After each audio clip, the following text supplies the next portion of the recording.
What's going on, you guys? My name is Cody Thixton, and this is Interesting Podcast, coming to you guys on May 22nd, 2023 for episode 55, where today we have some more professional wrestling news. Seth Rollins to make history at WWE Night of Champions. Gunther comments on a potential match against Roman Reigns, and Nick Khan explains how WWE signed Bad Bunny and Logan Paul. We're going to break down everything and then discuss it all right here and right now on Interesting Podcast. Make sure to hit that like and subscribe button, ring that notification bell so you guys get notified whenever I upload content. Make sure to go and follow me on social media at CodyT503. That's Twitter, Instagram, and TikTok. And remember, this Saturday, May 27th at 2 p.m., Interesting Podcast is going to be interviewing Jackhammer. It is going to be an awesome interview that I am really, really excited to bring to you guys. So make sure you guys ring that notification bell for when we go live this Saturday. Let's get right into this. Now, as always, this is being brought to you guys by the Spotlight News. Seth Rollins to make history at WWE Night of Champions. This is what they had to say. Seth Rollins is one of the biggest superstars in WWE right now. Rollins joined WWE in 2010 and was assigned to WWE's developmental territory, Florida Championship Wrestling. In 2012, WWE revamped FCW into NXT. Rollins then made his debut on the second episode of NXT. Rollins accomplished a lot of things since his main roster debut in November 2012. He is one of the most decorated superstars on the roster. The Visionary held WWE, Universal, United States, Intercontinental, and Raw Tag Team Championships in the company. He also went to make history as the first ever NXT champion. The finals of the World Heavyweight Championship Tournament is scheduled to take place on Sunday, May 27th at Night of Champions, where Seth Rollins will face AJ Styles. Rollins will be making history at Night of Champions as the first superstar to compete in 3 inaugural championship matches. His inaugural NXT Championship match, Seth Rollins vs. Jinder Mahal. Inaugural Universal Championship match, Seth Rollins vs. Finn Balor. Inaugural World Heavyweight Championship now, Seth Rollins vs. AJ Styles. Really freaking interesting. Like, Seth Rollins is a badass in WWE. And he is actually going to be playing in the Captain America movie. And I guess he is going to be part of what is called the Serpent Society. I'm not very in tune with comic books and whatnot. But knowing that Seth Rollins is such a good villain and he is really, really good at acting and attaching to his character and being able to portray what he wants to portray, it's going to be awesome to see like what he can bring to the big screen as far as a villain. And I will keep you guys updated on when exactly that movie is going to be coming out. The next lineup, Gunther comments on a potential match against Roman Reigns. Last year, Gunther became the Intercontinental Champion by defeating Ricochet on the June 10th episode of Friday Night SmackDown. Gunther is currently holding the IC title for 344 days. And he is also the longest reigning IC champion in the 21st century. The Ring General made his Raw debut this past Monday after being drafted to Raw during the 2023 WWE Draft. According to WWE's internal roster page, he is listed as number 1 heel on the Red brand. However, Roman Reigns is a dominant heel in WWE. Many fans are also waiting for a potential match between Gunther and Roman Reigns. In an interview with Mike Jones on DC 101, the Ring General was asked about a potential match against the Tribal Chief. Gunther stated that he is in no hurry to start a storyline with Roman Reigns. This is what Gunther had to say, and I quote, "I think there's no rush with that. I think he's doing his thing right now, and I'm just very focused on doing my thing. I don't really have an urge to seek out that confrontation yet. But like you said, down the line, it's one of the match fans are looking forward to." End quote. Gunther is scheduled to defend his Intercontinental Championship against Mustafa Ali. See, this is one of the things I've always been saying on this podcast is that we are starting to see these superstars that are really being slowly built up. Like we have a Gunther or a Damian Priest or a Dominic Mysterio or a Austin Theory.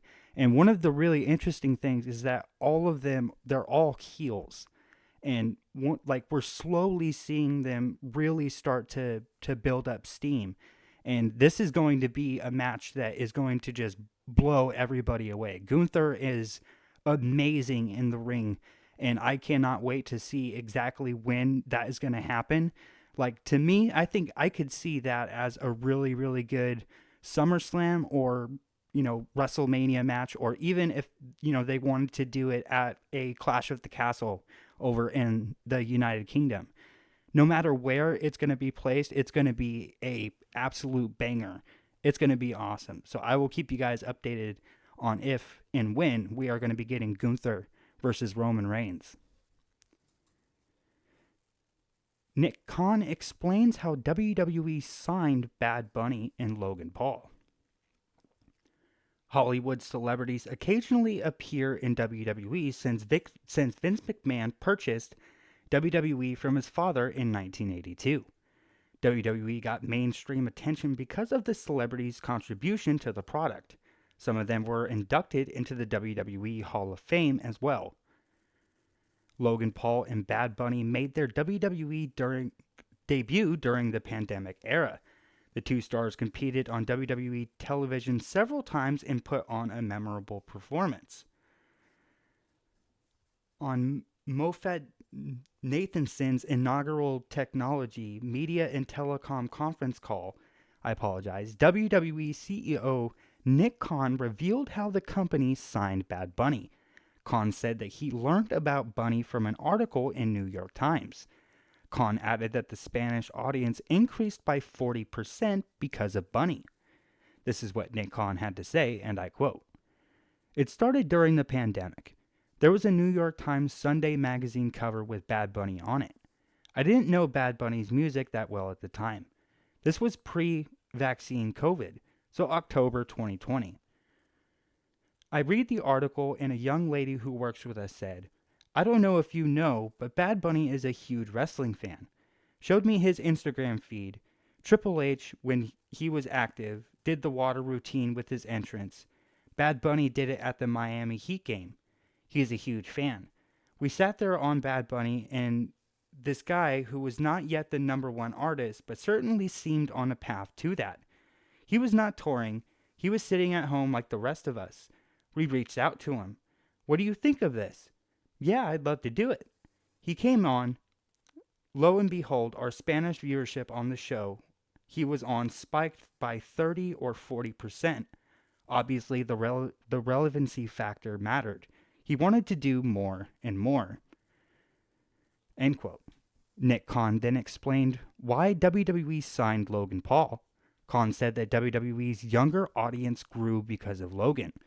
This is what Nick Khan had to say, and I quote, "We also replicated that in different demographic category with Logan Paul, who we were getting pitched on internally by our entertainment relations folks.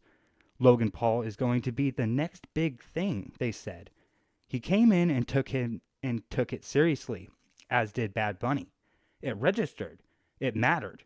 Our young audience spiked. Our bread and butter are our full-time superstars. But to be able to bring in Bad Bunny and Logan Paul and Pat McAfee at different points, it's just increasing awareness, which is good for us." End quote. Logan Paul last competed at this year's WrestleMania, where he lost to Seth Rollins. Earlier this month, Bad Bunny defeated Damian Priest in a San Juan street fight at Backlash.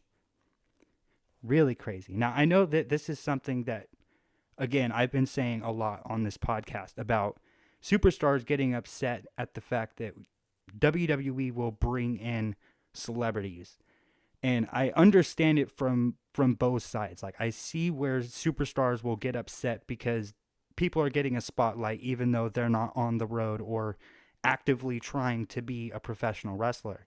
But I also see it from WWE's side where, like Nick Khan said, when you bring in a Bad Bunny, Hispanic demographic increases, or when you bring in a Logan Paul, the younger demographic, the teenagers and whatnot, that will spike. So like I can kind of see how it could be like a struggle for WWE to try and engage both on, how do we build people and be able to give exposure to celebrities, especially since that's what really put WWE on the map in the 80s was celebrity involvement. So it's not going to go away. It's going to be something that is always going to be around. So I'm just going to, I don't know. It's always going to be a problem in the IWC, and people are going to think either way. But I'll be here to report anything on any new celebrities or anything about Bad Bunny or Logan Paul's future in WWE.